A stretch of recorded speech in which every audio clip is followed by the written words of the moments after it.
UP के बहराइच में मां दुर्गा प्रतिमा के विसर्जन के दौरान राम गोपाल मिश्रा नाम के एक व्यक्ति को मुसलमानों ने गोलियों से छलनी कर दिया था, जिसके बाद हिंसा भड़क जाती है। और अब जो खबर सामने आ रही है उसके अनुसार बताया जा रहा कि राम गोपाल मिश्रा को मारने वाले, नृशंस हत्या करने वाले आरोपियों का एनकाउंटर हो गया है और सरफराज और तालिब को यूपी पुलिस ने एनकाउंटर कर दिया है और कितनी सारी गोलियां मारी गई है। वहीं 5 आरोपियों की भी गिरफ्तारी हो गई है। वहीं आपको बताते चले कि इस हत्याकांड में राम गोपाल मिश्रा, जिसकी हत्या की गई थी मुसलमानों द्वारा, उसकी पोस्टमार्टम रिपोर्ट आ गई है और पोस्टमार्टम रिपोर्ट के अनुसार जो बातें निकल के सामने आ रही है उसे जब आप पूरा जानेंगे तब आपका कलेजा भी सिहर जाएगा। आपको बताते चले कि सर से लेकर गर्दन तक के बीच में 29 गोली मारी गई थी और इतना ही नहीं बल्कि ये भी दावा किया जा रहा कि तलवार से उसको काट दिया गया था, पिलास से उसका नाखून उखाड़ लिया गया था और इतना ही नहीं बल्कि उसे करंट भी दिया गया था। और आखिर पूरा मामला क्या है, पूरा मामला इस 5 से 8 मिनट की रिपोर्ट में हम आपको बताने जा रहे हैं।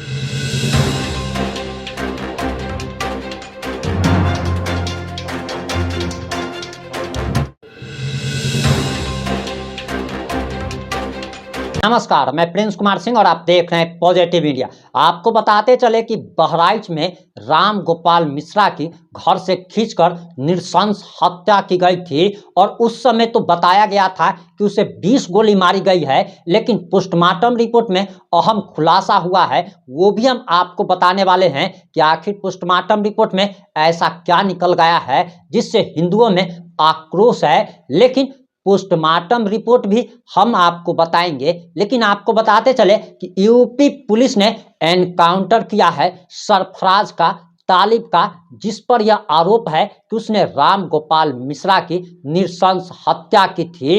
वहीं 5 आरोपियों को भी गिरफ्तार कर लिया गया है और एनकाउंटर का हम वीडियो आपको दिखाने जा रहे हैं और उस वीडियो को जरा आप ध्यान से देखिए कि ये वही आरोपी हैं जिन्होंने राम गोपाल मिश्रा की नृशंस हत्या की थी, जिसकी शादी मात्र 68 दिन पहले हुई थी और 68 दिन में ही उसकी पत्नी विधवा हो गई। सबसे पहले आप एनकाउंटर का यह वीडियो देखिए।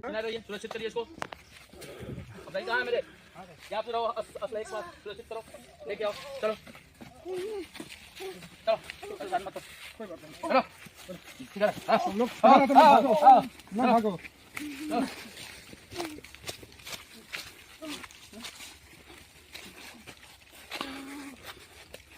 कोई बात नहीं,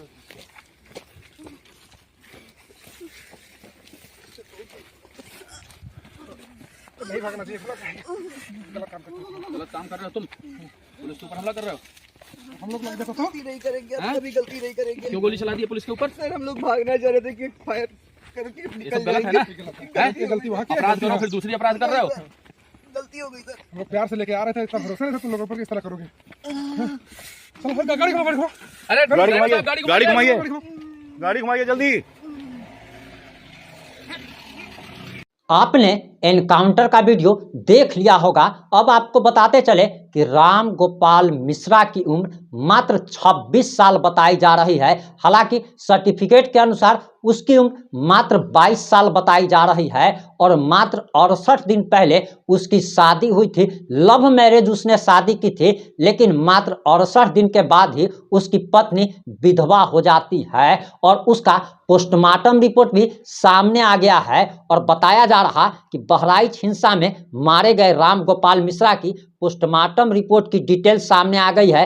हालांकि उस रिपोर्ट में राम गोपाल मिश्रा को करंट देने, पैर के नाखून उखाड़ने आदि का जिक्र नहीं है, लेकिन पोस्टमार्टम रिपोर्ट में राम गोपाल के साथ बर्बरता की बात को खारिज नहीं किया गया है, जैसे कि शुरुआती रिपोर्ट में दावा किया जा रहा था। पोस्टमार्टम रिपोर्ट के अनुसार राम गोपाल मिश्रा की उम्र 28 साल थी, हालांकि पहले रिपोर्ट में उसकी उम्र 22 साल बताई जा रही थी। राम गोपाल मिश्रा की मृत्यु का कारण एंटीमोर्टम गनशॉट है, जिसके कारण सदमा और रक्तस्राव हुआ, यानी कि ज़्यादा खून बहा, जिसके कारण राम गोपाल मिश्रा के सीने में, गर्दन और चेहरे पर गोलियों के चोटों के कई सारे निशान पाए गए हैं। फिलहाल पोस्टमार्टम रिपोर्ट में ध्यान देने योग्य जो महत्वपूर्ण बिंदु है, यानी कि जिस पर फोकस किया गया है, उसे जरा जान लीजिए। बताया जा रहा कि बिजली की मौत की थ्योरी को न तो पूरी तरीके से खारिज किया गया है, न ही इस रिपोर्ट में पुष्टि की गई है। यानी कि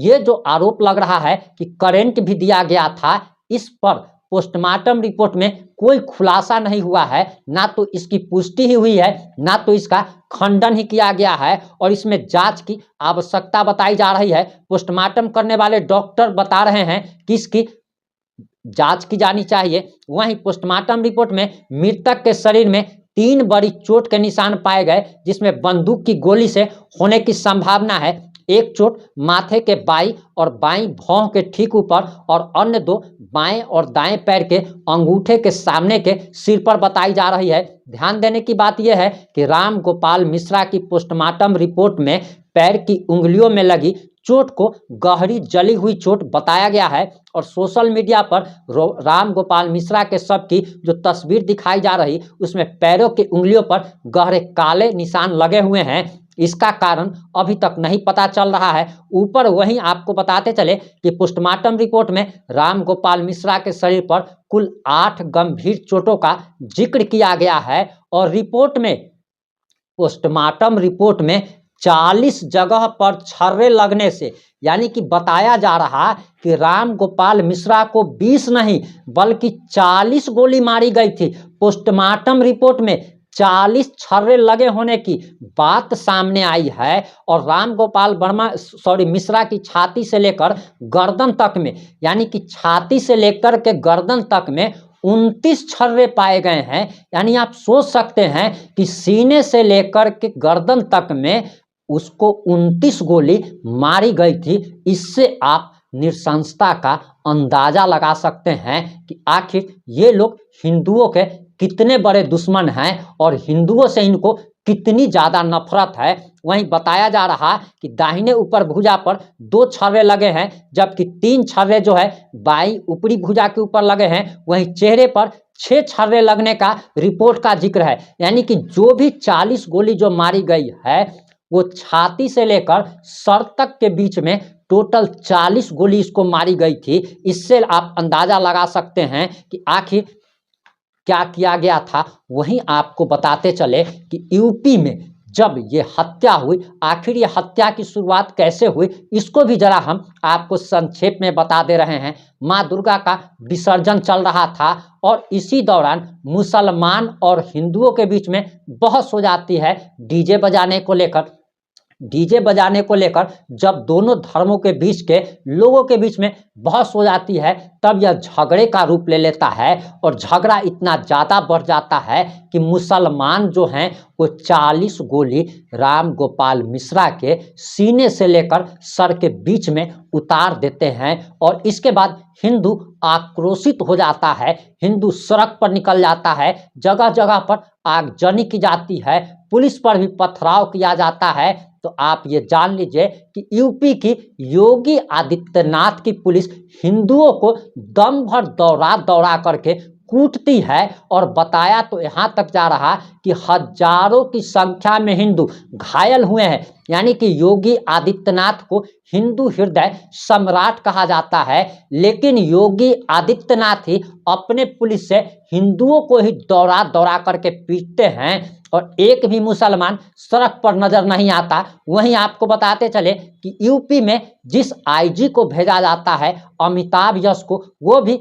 हिंदुओं पर पिस्टल तानते हुए दिखते हैं। एसपी वृंदा कारात, जिनका नाम बताया जा रहा है, यह खुद हिंदुओं के पिछवाड़े पर डंडा बरसाती हुई दिखते हैं। यानी कि इस दंगा में आखिर फायदा किसको हुआ, नुकसान किसको हुआ, तो आप ये जान लीजिए कि फायदा बीजेपी को हुआ, क्योंकि अभी कई राज्यों में वोटिंग है और इसी को भुनाया जाएगा। बीजेपी आपको मुसलमानों से डराने का भरसक प्रयास करेगी और बीजेपी ही अगर चाहती तो ये दंगा भी नहीं होता, इतना कुछ भी नहीं होता। जिस समय राम गोपाल मिश्रा की हत्या की गई थी, नृशंस हत्या की गई थी, उसी समय अगर सरफराज और तालिब का, यानी कि जो भी आरोपी थे, अगर उनका एनकाउंटर कर दिया जाता, अगर उनके घरों पर बुलडोजर अगर चल गया होता तो आज ऐसी स्थिति नहीं होती। लेकिन आप जरा सोचिए कि बीजेपी के किसी भी नेता का ना तो बेटा मरा, ना ही मां दुर्गा के विसर्जन में बीजेपी नेता का कोई भी बेटा था, और बीजेपी की सरकार रहते हुए ही हिंदू ही मारे जा रहे हैं, हिंदुओं को ही दम भर कूटा जा रहा है। और आखिर क्या हो रहा है, इस पर आप लोग अपनी प्रतिक्रिया जरूर दीजिएगा। जुड़े रहे हमारे साथ। जय हिंद, जय भारत।